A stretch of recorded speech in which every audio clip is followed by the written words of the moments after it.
Hoyo is killing their brand by catering Genshin to a casual audience. Let's discuss it right now. I'd say for the most part, most live service games tend to center around the casual audience because of the fact that there are just a lot more of them in a raw analytical sense. Thus, there are more of them to purchase the battle passes and quirky new skins that they can show off to their friends. Wow! I think it's safe to classify Genshin as a live service game due to the nature of it receiving small patches semi-regularly, although some of those content patches may be a little dry, like your mother when I remove my shirt, despair. Generally speaking though, casual players play with a more positive disposition because their emotional ties to the game aren't as severe. I mean, let's face it, these are the type of people that touch grass just a little bit more. They don't have agoraphobia like me.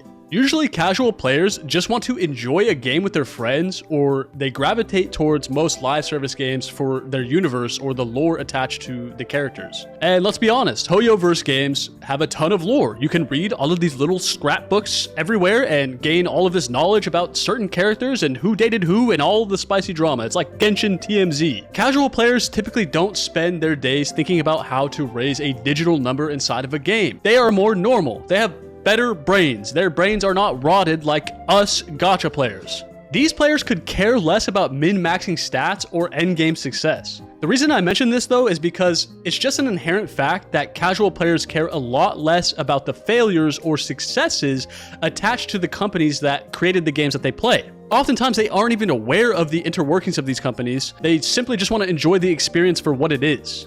COVID aside though, Hoyo is pretty genius in the fact that they've introduced gacha to these aforementioned casual players, an audience that is typically quite contradictory to that of a traditional gacha player, and because of this they were able to ascertain a large sum of cash, quite a bit of cash. They're able to make it rain, so to speak. They were intelligent to a degree to understand their primary demographic of appeal. They realized that exploration was their grand experience to offer.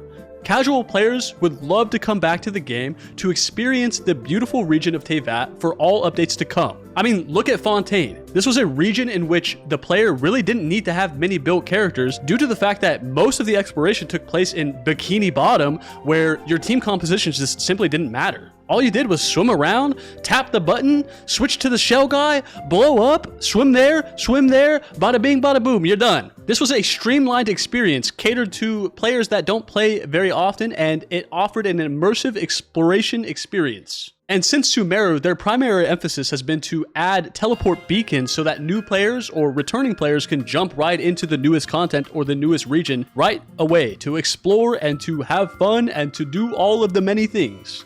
And don't even get me started with the paraphrasing and the condescending voice of Paimon. It is condescending. It is not pandering. It is condescending. It makes me enraged. They treat us like we are babies. They add this cute little high-pitched voice rat to follow us around and explain to us what we just heard from the cast. And this is all on top of the fact that we, as hardcore players, have received the most minimal updates to the endgame, despite many of us really pleading for growth in that area and expressing our love for the combat system. Don't even get me started with these damn baby-ass game events that they keep adding, man. Sometimes I can't even be bothered to start them because they're just so embarrassing. Like, Jesus, man, let me preserve some of my dignity as a man. You know, some of it. I don't have many of it left because I'm a Genshin Impact player, and you know how that goes. You know how that goes. I mean, look at me, Jesus, man. I'm in a room talking to myself alone. Let's be honest. Genshin is for casuals first. This isn't great for the longevity of Hoyo, though.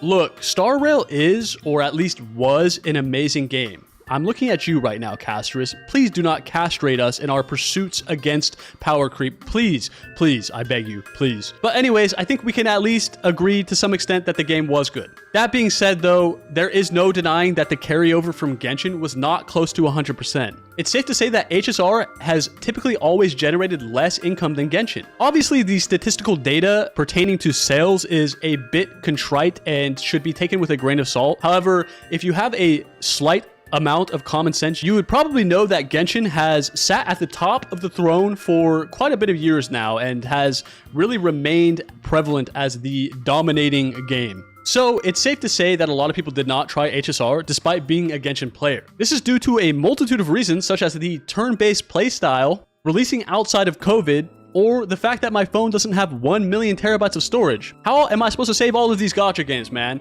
Maybe it's for the best. Maybe it's for the best. Star Rail is inherently more stringent in gacha-related aspects. It's harder to build characters. You need to play more perfectly due to not being able to evade or spam attacks to fish for crits, and not to mention power creep. This game is naturally more catered to a try-hard type min-max player who is willing to chase the meta-defining characters and flesh out their account fully. And the same can be said about ZZZ to an even higher degree. Even less people decided to expend time on ZZZ. I believe it can generally be agreed upon that most people aren't covering ZZZ or really even talking about it, despite the fact that it's a pretty polished game with amazing looking characters.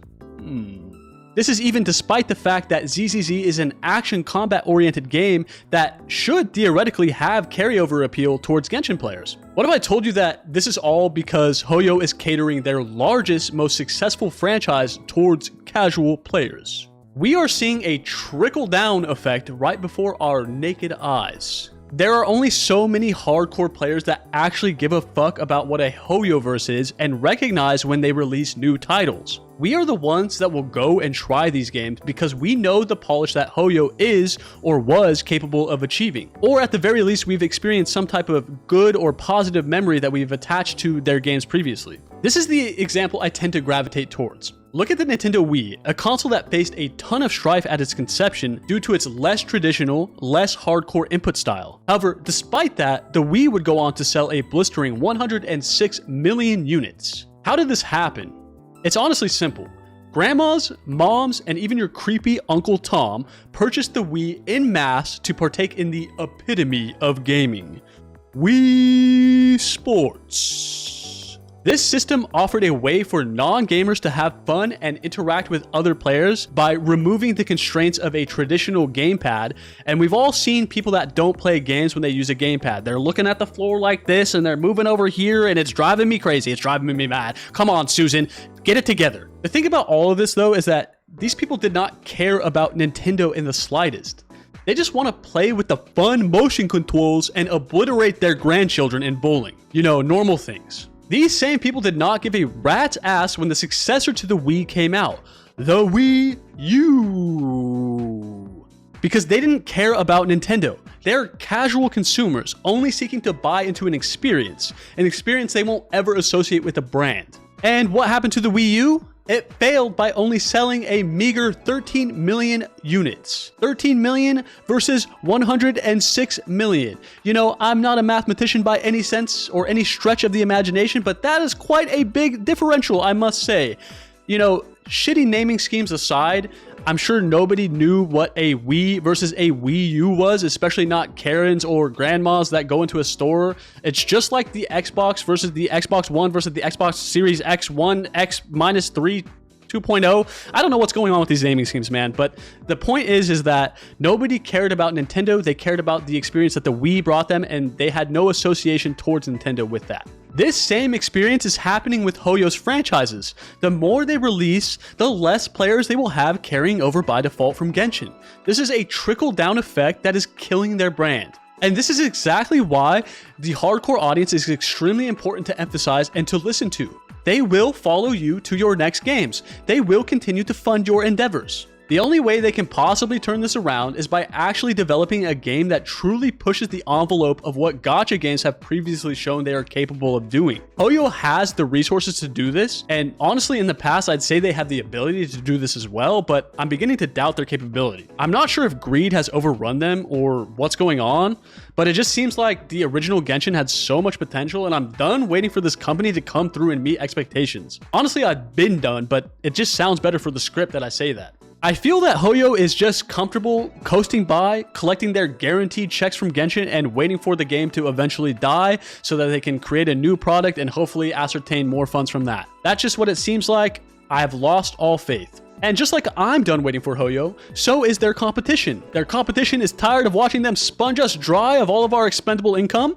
They want a piece of the pie, and Wuwa has made incredible strides towards usurping Genshin in their spot on the throne. Wuwa is a game that is listening to their hardcore audience. They are listening to the free advice available to them from many content creators online, and they are taking this advice and incorporating it into their game, and they are reaping the benefits of doing so. These content creators have a plethora of experience and years in this genre. It only makes sense to listen to their feedback. They probably know what they like and what other players like because they've been in the community. I've been watching Wuwa receive more and more quality of life changes, and on top of that, additional endgame content and endgame expansion, while I've been surviving on crumbs from dead patch updates. And it's not just hardcore content that is emphasized with Wuwa. They're also polishing their exploration aspects, which further establishes the title as a globally accessible game for both casuals and hardcore players alike. So with all of that on the table, I'm announcing that I'll be committing to also providing Wuwa content, as I believe they have earned the chance to acquire me as a customer for their product. I want to give a shot to a development team that is willing to try and listen to their community. Now, I do realize that realistically, Kuro is a company still, and they will try to find a way to maximize their profit gains, so I don't have any positive disposition towards them. I just have positive dispositions towards their practices or the practices that I've witnessed, so I'm willing to partake in that game and give it a shot. But at the end of the day, Hoyoverse will only be able to get away with wading water for so long, and their days are numbered, mark my words. People are quitting left and right, and the scene for Genshin is practically dead, with the HSR scene on life support. Please don't pull the plug. Please, please, son. Remember all those years I took care of you. Don't pull the plug, please. Okay, sorry about that. And I'm sure we're bound to see even more content creators step away from these games due to the fact that there are rumors of contracts expiring and not being renewed within the space. I don't know, man. I'm done preaching to the choir. They really need to pull their head out of their asses, but I don't think they will, honestly. I'd say let's hope Wuwa is a wake-up call to them, but it just hasn't been. What have they really changed since Wuwa has come out? Nothing really. They've added Imaginarium Theater, which honestly isn't really that liked by the community, myself included. I mean, who wants to be limited in the characters that they can use in a game that is about creating compositions that are dynamic in a team synergistic fighting game? But at the same time, it would be a delusional take to say that Wuwa hasn't affected them, at least financially. And I feel like this trend will continue as Wuwa continues to grow and develop and absorb more hardcore players from Hoyoverse. I don't know, man. I just want the games that I loved at one point to not die a horrible death in flames. I mean, I'm an Overwatch player, man. I've dealt with the largest atrocities ever that a gamer should never have to face. The most oppressed people, gamers. I can't even play my favorite game of all time, Overwatch 1, ever again because of horrible development strategies. So I hope that Hoyo doesn't do the same thing and we don't see these games that I've spent so much time on and love on die. But honestly, Hoyo is a company, and if they live or if they die, I have no sympathy for them because all they care about is money and all I care about is my experience with them, and that's all it needs to be. There doesn't need to be a parasocial relationship or any attachment further than that. Anyways, though, what do you guys think about this? What would you like to see as a more hardcore player implemented into Hoyo games? Is cubed ice better than crushed ice? There is a correct answer to this, and if you answer wrong, I will find you and I will eliminate you. It's cubed ice, by the way. Crushed ice just gets in the way. It's like speed bumps in your mouth. It's terrible. But it's been night. It's been a pleasure talking to you guys. I'll catch you on the next one. Mwah.